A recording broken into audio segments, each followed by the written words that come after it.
left the house the way you close a book you were never allowed to finish. Quietly. Without ceremony. Without anyone noticing the final page. I had 2 bags. One with clothes. The other with things that felt like me. A worn copy of Little Women, a chipped mug I bought on my first real paycheck, and a candle that smelled like eucalyptus and everything I thought peace might be. No one asked where I was going. They didn't need to. They assumed I'd always come back. Because I always did. When you're the reliable one, the responsible one, people don't worry about you leaving. They just worry about when you'll come back to clean up the mess. For years that was my role. The mop. The buffer. The ATM, the daughter who didn't complain. My brother Brandon had a different role. He was the golden one. He failed classes, blamed teachers. Lost jobs, blamed bosses. Crashed cars, blamed weather. But the sun still rose and set on him. Even when he forgot to come home. Even when he cost them thousands. Me. I brought home groceries, paid the internet bill, and was told I think I'm better than everyone. I got my own place 2 weeks before my 27th birthday. It was a 3rd-floor walk-up in a neighborhood no one in my family had ever set foot in. Peeling paint, creaky floorboards, and a window that didn't quite close all the way. But it was mine. And that first night, lying on a mattress on the floor, pizza box on the counter, string lights barely hanging from tacks, I felt something I hadn't felt in years. Space. I didn't tell them the exact day I left. Just that I'd found a place. That I was moving soon. My mom said, "So you're abandoning us." My dad didn't look up from his laptop. Brandon laughed. "Hope you like eating instant noodles and crying yourself to sleep." I said nothing.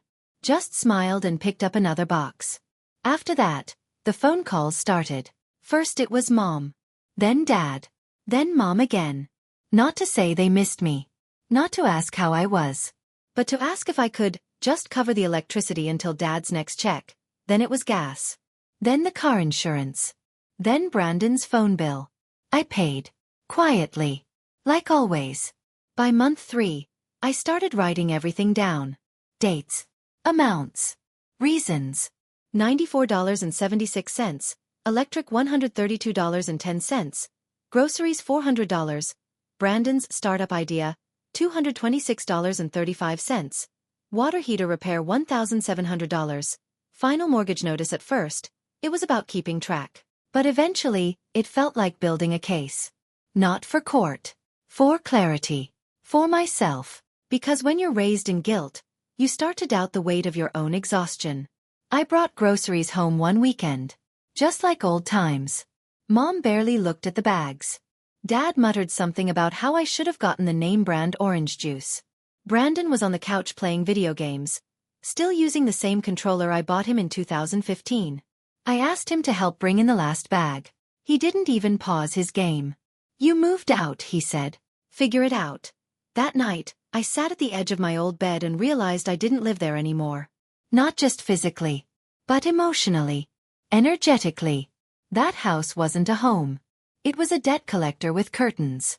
When I told them I couldn't keep covering bills, Mom looked at me like I'd stolen something. "After everything we've done for you?" Dad chimed in. "We gave you a roof over your head for 26 years. You can't handle a few responsibilities now?" Brandon just laughed again. "She's always been selfish. This just proves it." I remember standing there, holding the receipt for groceries in one hand and my car keys in the other. And then Mom said it. The line that finally snapped something in me. "If it's that much of a burden, then don't come back." I nodded. Walked to the door. Paused just long enough to take one last look at them. 3 people who expected me to carry the weight of their lives while they questioned the value of mine. I walked out. Got in my car. And didn't cry. Not even when I got home. Not even when the silence hit me like a song I hadn't heard in years. People think heartbreak is loud. But sometimes, it's the quiet that wrecks you. The soft click of a door closing behind you. The hum of a fridge in your own apartment. The stillness of no one calling your name just to ask for something. But that night, in the quiet, I did something small. Something that felt rebellious and holy. I lit my eucalyptus candle. Curled up on my floor mattress. And whispered, "I'm not going back." I didn't check my bank account for 3 days. Not because I didn't care, but because I already knew what I'd see. A string of small withdrawals, bigger ones sprinkled in, like bruises on a balance sheet. Each one a favor. A family emergency. Just this once. I wasn't surprised. I was tired. It started small. I was 19, working weekends at a bookstore. Brandon had gotten fired from his job at the gas station for being late 4 days in a row. Mom called me crying. He's lost. He needs help. So I gave him $200 for his phone bill. Then for car insurance. Then for resume printing. He never got another job. But the calls kept coming. By the time I graduated college, I'd paid down more of Brandon's credit card debt than I had my own student loans. Dad said, "You're good with money." He meant, "We know you won't say no." I opened a spreadsheet.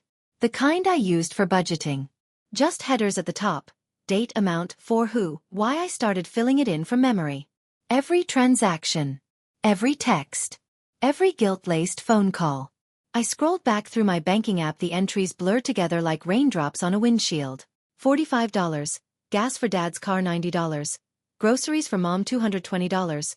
Brandon's speeding ticket $600. Emergency dentist appointment, that wasn't mine, $275. Deposit on a business idea, that never happened, $1,500. Final mortgage notice I was told was handled. It added up faster than I expected. $20 here, $80 there. But like anything you feed without thinking, it grew into something ugly. When I finished, the total stared back at me like a dare. $20,914.87, and that didn't include the things I never transferred. The gas, the food, the time, the therapy I couldn't afford because I was always covering someone else's emergency. I sat in my living room, sun pouring in through half-closed blinds, and felt something shift. Not anger. Not yet. Something quieter. A clarity. Like when you realize the water's been boiling for hours and you never even heard it start. I pulled out old journals. Notes from when I was 21, 24, 26. And there it was, pages and pages of me trying to convince myself that this was love. That helping was the same as being loved. They're just struggling right now. Brandon will grow up eventually. They don't mean to take advantage. But they did. Brandon didn't ask anymore. He just expected. A text with a number. No punctuation. No explanation. Once, I didn't respond. He sent? Then whatever. Don't act like you're broke. I wasn't broke. But I wasn't free either. I think the worst part wasn't the money. It was how they made me feel selfish for even thinking about keeping it. Like I was supposed to hand over every paycheck with a smile and a warm casserole. And if I ever asked why, they looked at me like I was holding a knife instead of boundaries. The final mortgage payment broke me. Not the number. $1,700. I had it. Barely. But it was the way Mom asked. Like I was her last resort. Her disappointment. Her lifeline. "We can't lose this house. You know that, Diana."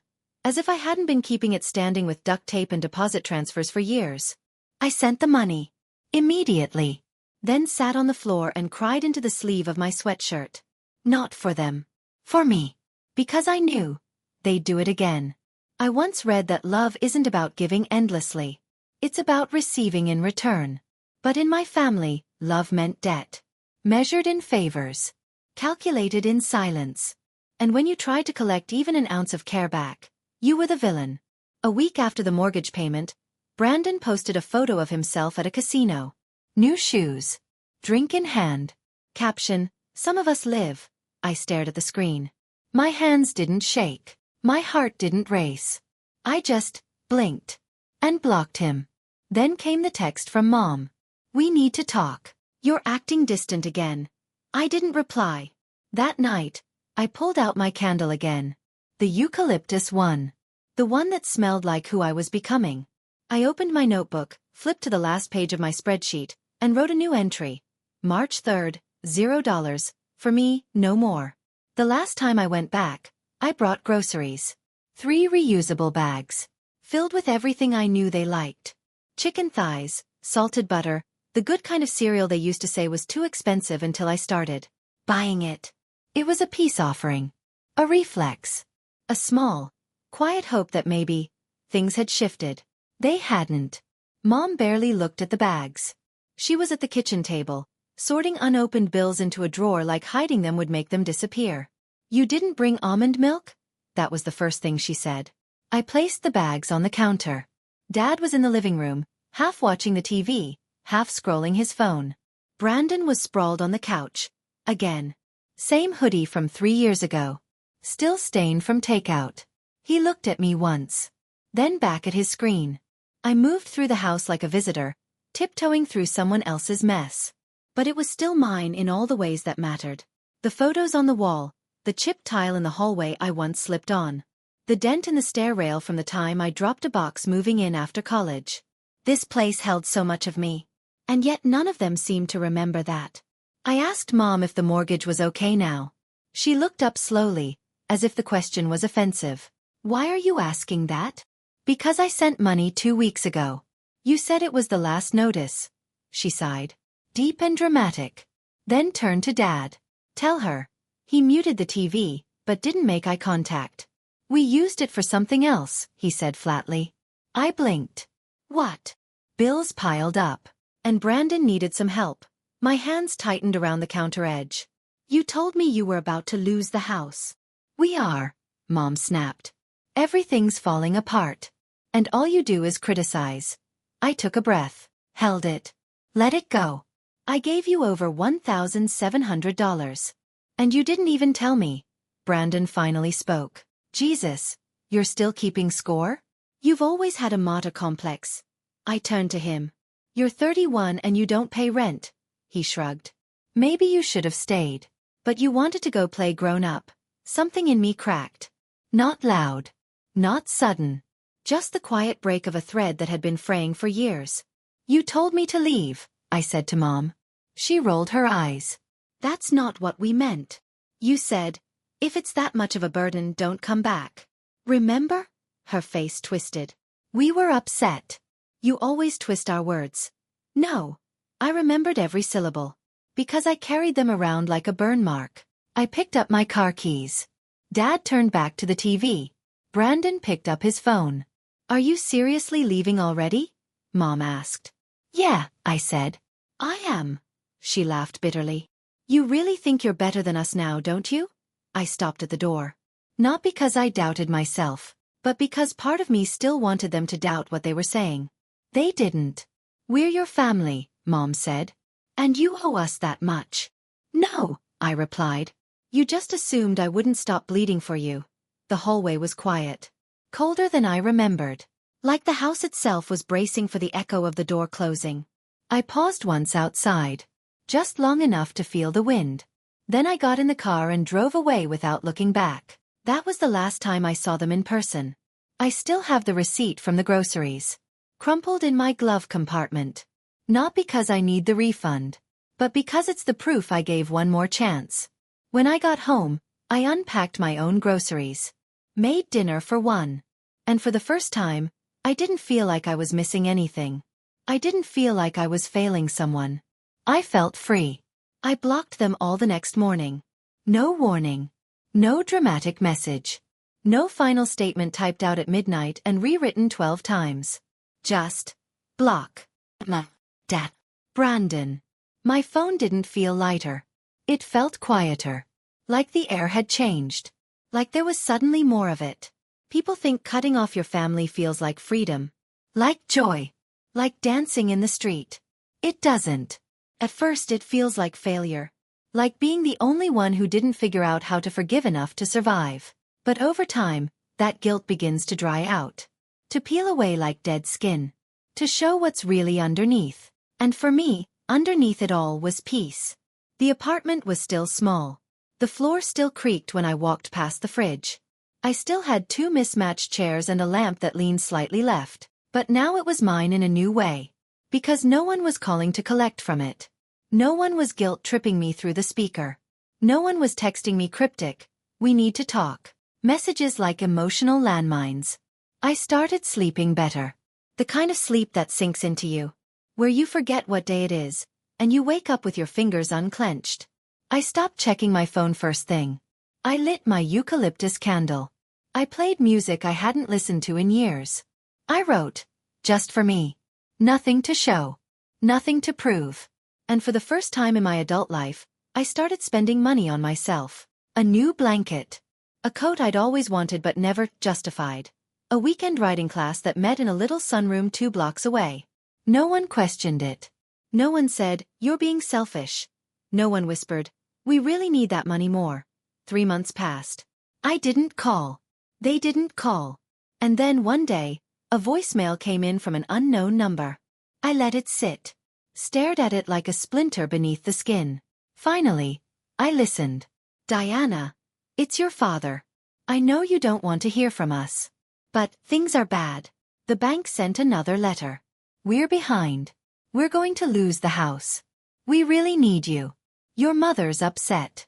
Brandon's doing his best. Please call us." My hands didn't shake. My eyes didn't sting. I just hit delete. Not because I didn't care. Because I already had. For 10 years.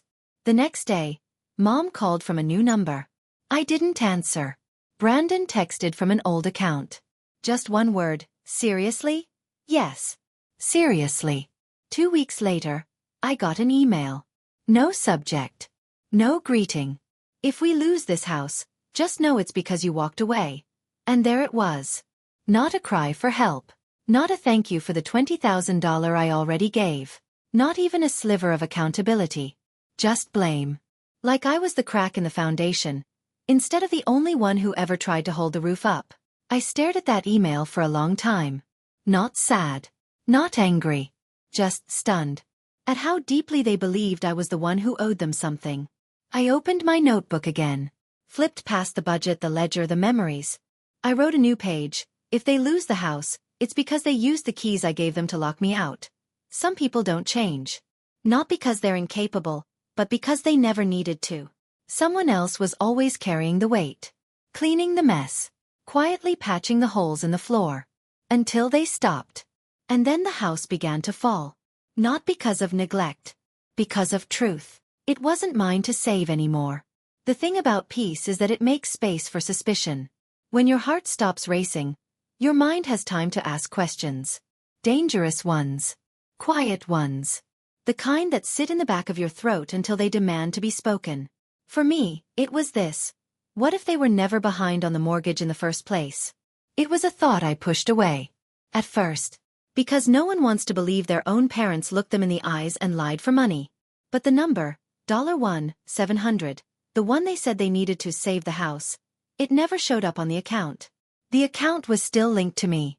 Left over from the time they added me, just in case, during one of Dad's health scares. I never used it. Never looked at it. Until now. I logged in. Waited for the slow wheel to turn. It was all still there. The transaction history. The mortgage details. The name of the lender. And the status. Delinquent. 8 months past due. I blinked. Rechecked the date. Counted backwards. I'd sent them that $1,700 only 3 months ago. They said it was to stop the house from being taken. But the bank had already started the process before then. Nothing I gave them ever went toward the mortgage. I scrolled through transactions. Looked for anything. A payment. A deposit. A promise. Nothing. Just overdraft fees, DoorDash charges, cash withdrawals. And once, a $400 payment to a company I didn't recognize. I Googled it. A luxury spa. In the next town over. I sat back in my chair like I'd been shoved. Not because I didn't expect it. But because part of me still hoped there was another explanation. That maybe they forgot to make the payment. That maybe it was a clerical error. But there was no error. Just a pattern. They didn't just use me. They used me on purpose. They knew I'd pay. They knew I wouldn't ask. They knew I'd feel guilty enough to cover a bleeding wound they never intended to treat. I texted Marka. Not to vent, but because I needed someone rational to confirm what I was seeing. She used to be an accountant. The kind of person who sees numbers as truth. I forwarded the screenshots. She called within 5 minutes. "Diana," she said, "they've been playing you." I didn't answer. I didn't need to.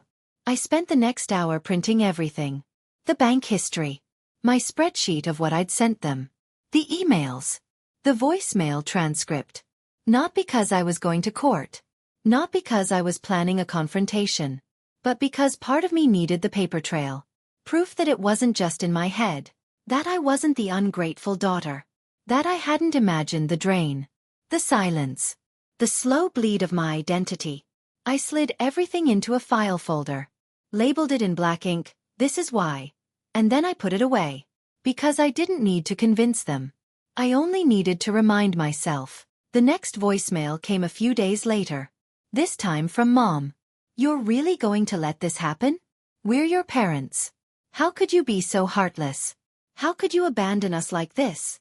There it was again. The twisting. The rewriting. The guilt in a different outfit. I didn't delete it. Not this time. I saved it. Because sometimes, you need to hear the lie in their voice to silence the one in your own head. Later that night, I lit the candle again. The eucalyptus one. Down to its last inch. I sat on the floor. Pulled out the file folder. Read through everything. One page at a time. Out loud. Like a ritual. And then, I wrote a letter. Not to them. To myself. You did what you could. You were kind. You were generous. You gave them more than they earned. And when they showed you who they were, you finally believed them. I folded the letter. Placed it inside the folder. Closed it. Put it away in the drawer beneath my journal.